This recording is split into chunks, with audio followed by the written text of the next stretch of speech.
the Guam Ethics Commission. He is the executive director, Jesse Quenga, back on the show in the KUAM News Link Zoom room. Good morning, Jess.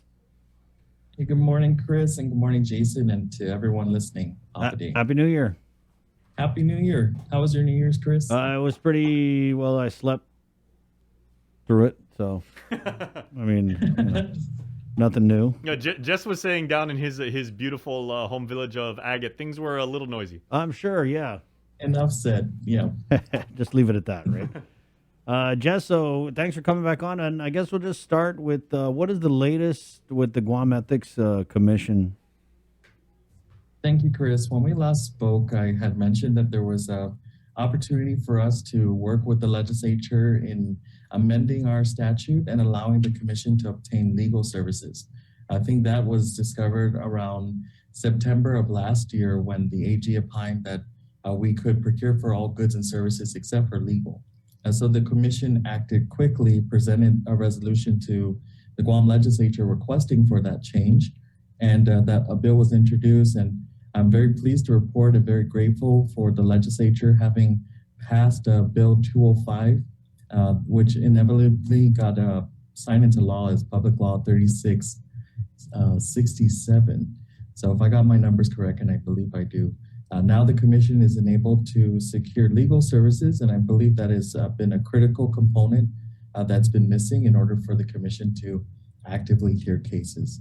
So the steps from here are we produce what would be a request for proposal, soliciting interested and capable vendors who would be able to provide those services to the commission.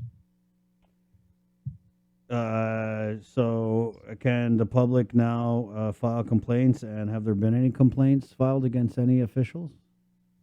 We have not gotten any official complaints filed with the commission yet. Can they file? Inevitably, I believe they will, and we'll provide information on how that will be possible. So the first thing that we need to do is conclude the process for securing the counsel who will advise the commission on what parameters they will need to follow in order to adjudicate these investigations properly. Once that happens, then we'll have to go through the process of investigating and then deciding at the commission level if conviction occurs.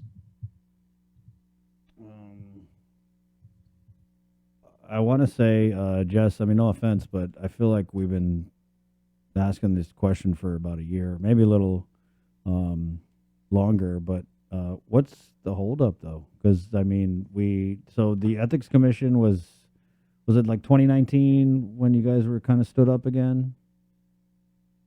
The first set of commissioners were appointed in the latter part of 2019. That's right. Correct. Yeah, so it's now then 2022. there was a conversation about no budget. I mean, just to go through a little bit about the history.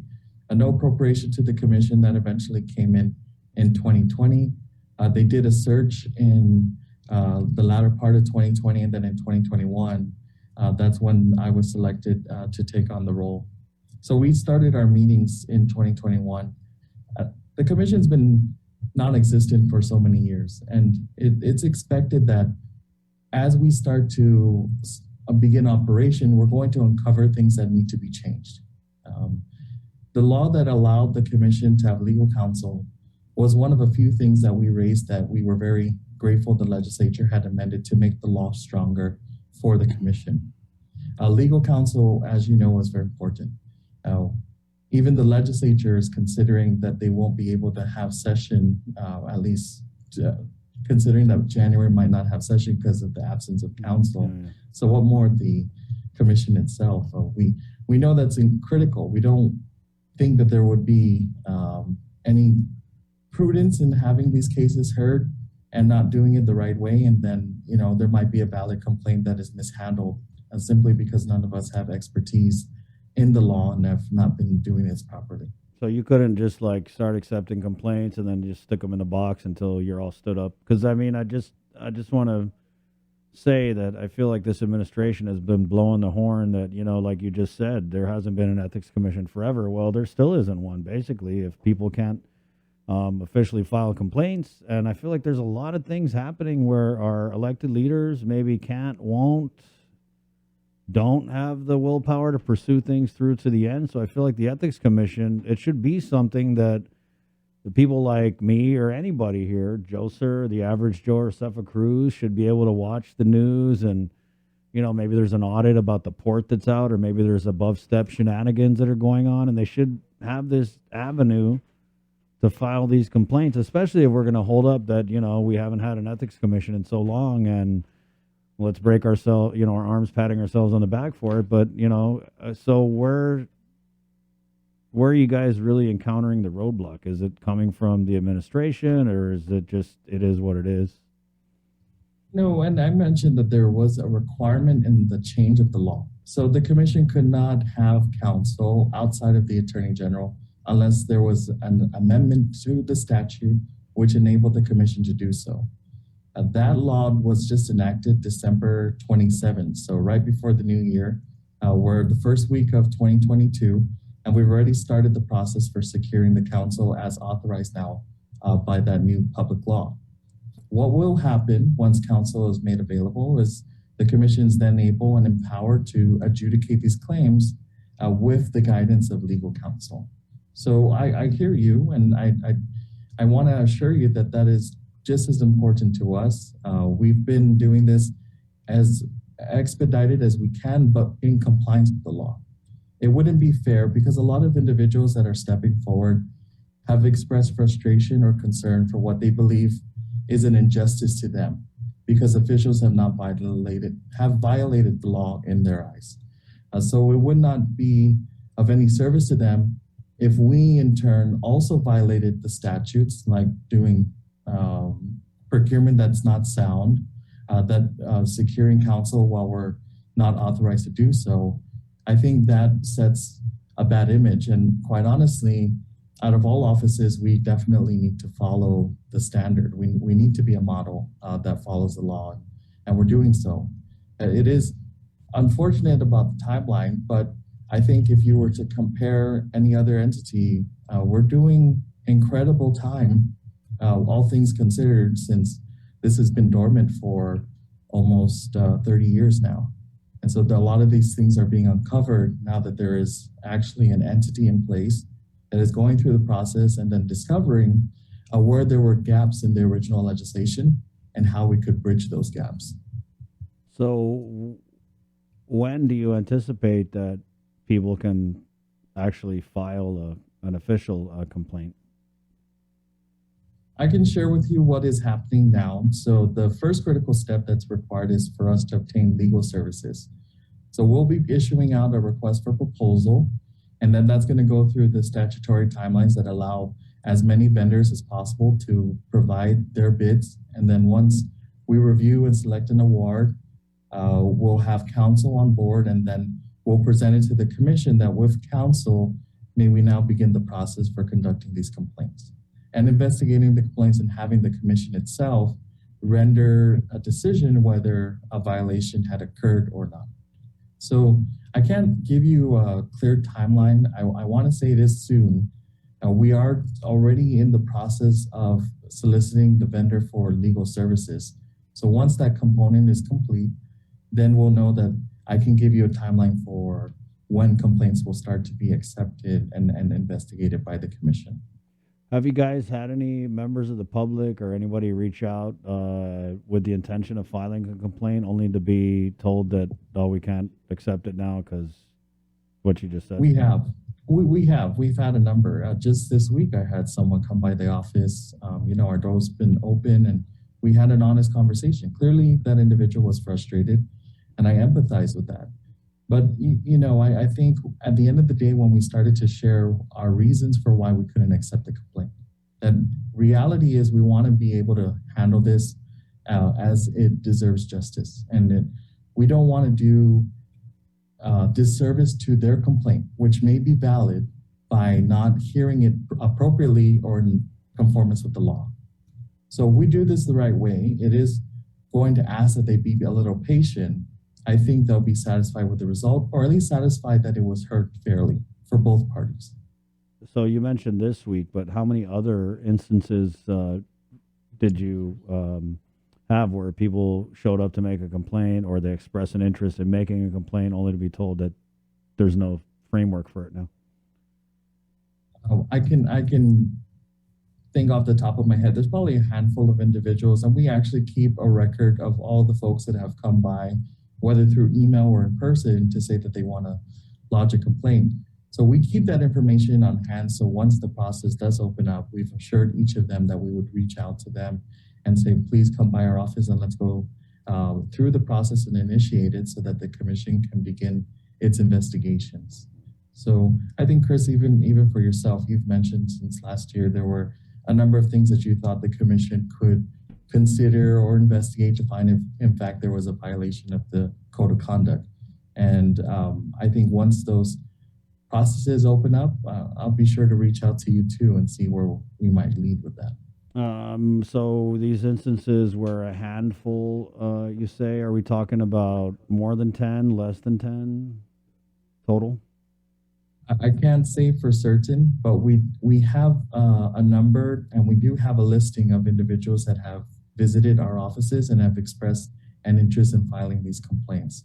The reason why we don't have or want to report out the actual numbers because they may want to file something then, and then when the process is open, decide that they no longer wish to pursue an investigation. So I'd like to give you a real number once that process is open, and then we can report out on how many active investigation the commission is. But I mean, I think that's newsworthy that you guys, I mean, whatever the reasons are, you're not stood up, and the public is basically knocking on your door because they want to do something about things that are happening in our community. So it's totally newsworthy that there's no process in place after 3 years. Jess, I know you feel me on that, but what I want to ask is, in the name of transparency, could I FOIA like your log or your emails to share with the public that, hey, you know, people are trying to file complaints, and you know, I mean, there's basically, for lack of a better term, getting the door shut in their face. I mean, it's sad, Jess. I hear you, Chris. And Chris, whenever you feel like there's information that we have available that you want access to, and you don't have to go as far as a FOIA. You can give us a call or write me a message, and then we'll review what information we have that we can share with you. If that is public information that we can comply in sharing, then that will be shared with you and any other individual that wishes to review. So that's what I was saying, was like, based on your reading of whatever laws are applicable with the disclosure, would I be able to obtain that information? Or would you guys say that, oh, because the process hasn't been officially started, we can't tell you? Well, I can't answer that specifically because I'm not quite sure I understand what the request is. Well, you said there were emails that were sent and that you keep a log or a record of people who have come to the office with the intention of filing a complaint. So that would be the information that I would want to get. So we'll review if your complaint is allowed for us to disclose. And I think if it is, then absolutely I'll provide that to you. Okay. But I mean, even something as simple as like a log or any kind of correspondence, would you consider that releasable to the public? The statute on the freedom of information is clear that open messages and records of government are accessible to the public. There is also statutes that enable the commission, and there are provisions that specifically outline what is confidential. So as long as your request doesn't cross the line in what is considered confidential information, we'll provide that to you and any other individual that makes those requests. Could I just then make do I need to put it in writing, or could I just ask here that you provide us with any communications about any complaints that, or intentions of filing a complaint you provide to us? You're asking now, so I'll take note of that request, and then at the end of the call, look through the statute and any other information to see if we can share what we can share and what will be shared with you. Are you able I can send you a message after this call. Thank you, Jess. Are you able to share with us in any way, even like very generally or vaguely, or, you know, wink if I'm getting hot, the nature of any of these types of complaints? I mean, were they regarding like specific situations or, you know, specific officials? And I can share with you right now, we don't have a lot of information from those that have expressed interest as to what the complaint is surrounding. So even if you ask me now, I couldn't tell you because we knew the process needed to be in writing. That is outlined in our statute. And currently there is nothing in writing from individuals in the public as to what is the complaint surrounding and who are the officials being charged. So I think to answer that question rather directly, I don't know that answer. I couldn't tell you what it's surrounding and who's being affected by the charge. Right. I mean, you're a smart guy though, and you watch the news, read the news, I'm pretty sure. Were there any situations you felt like, wow, that would be something that presents an interesting situation that, you know, possibly, right, we could look at?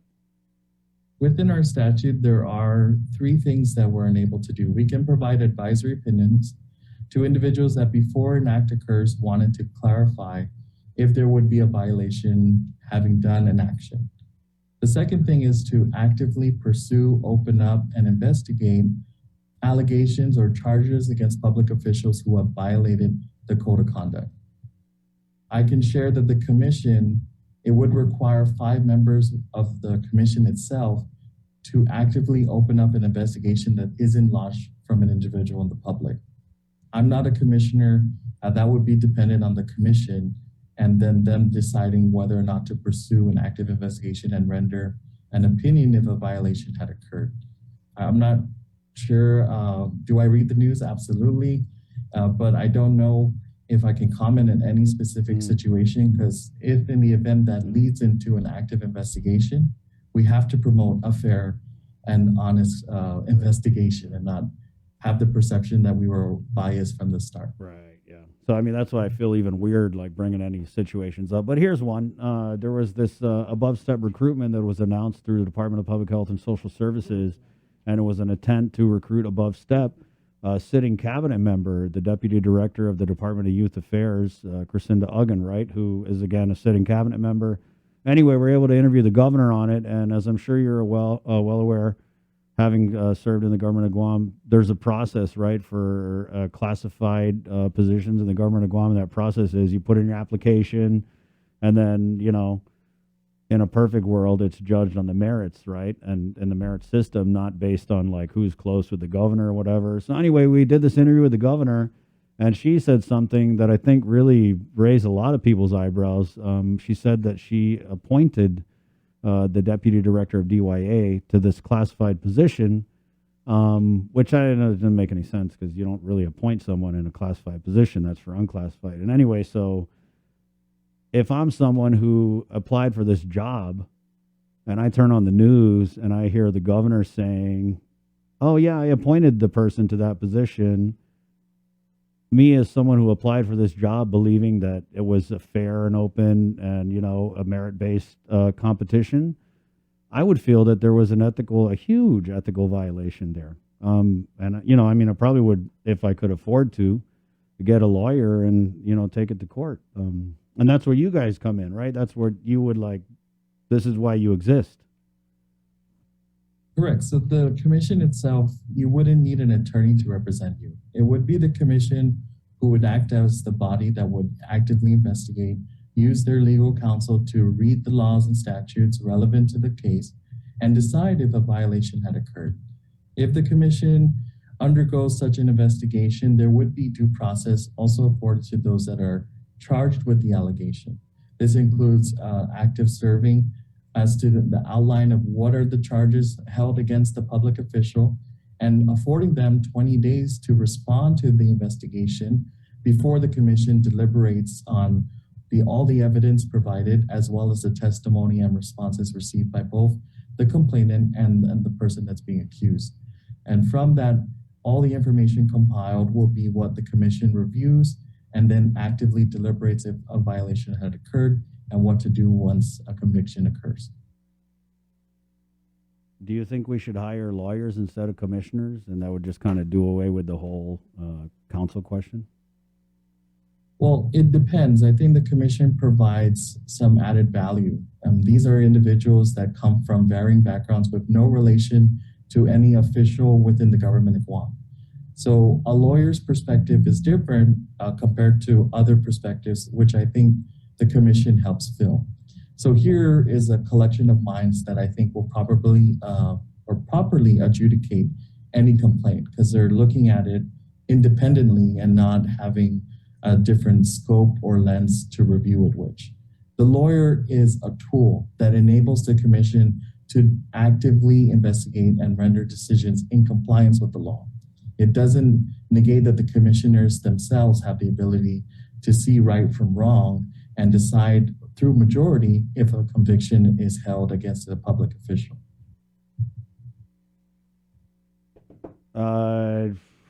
What's next for you guys? Is there a meeting coming up, or? There was a meeting last week, Thursday. It's recess for this week, Thursday. We're going to continue with our mandatory education program required for all boards and commissions. This is essentially where we review the enabling statute and updates to the procurement law, and are sharing with the commissioners their roles and responsibilities. And then it's an opportunity for the commission also to set and answer the question you just asked, which is what's next? What is our strategic plan for the year ahead and beyond? As well as my performance evaluation will be on the agenda. How do you feel you've performed as the executive director? I think all things considered, I'm very anxious to hear that from my commissioners. My self-assessment is I've seen where we found great success, and I've also seen where we can dedicate ourselves and where a little more work is required. And that's, I think, expected of any organization. So I'm anxious. I look forward to hearing how I'm rated by my supervisors and seeing what we can do to do better in the cases that we need to, and then continue the success in the cases where we've found success. In addition to that, the commission is also recently having to conduct ethics and government training. And we've had, I think at the end of 2021, over 300 government officials gone and completed the training through our office. And then this year, we're expected to complete this training and have over 2,000 officials. In total, there's 11,000 government at Guam employees. And so we are targeting that by 2024, 2025, everyone would have gotten their first round of ethics training and then all be on the same page as to what are the rules of conduct, code of conduct for all government and Guam officials, and what would happen if you violate any of those codes, and how the commission has an ability to investigate and render those opinions against officials who go against them. Is this training open to the public? Let's say someone, in the public thinks something is ethically, wrong, but they're not sure. So they're like, oh, I want to go into this training. Chris, if ever you wanted to attend the training, by all means, you can attend the training. I'll let you know. We just recently released our 2022 calendar. So you can look at the dates and see, which ones you want to pop into. We try to get the training.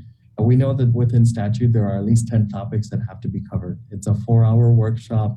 We cover everything from the procurement law, contracting law, gifting, conflicts of interest, everything that relates to Title IV, Chapter 15, which is essentially what is the code of conduct for all public officials, appointed, elected, and also the, run-of-the-mill workers in our government of Guam system.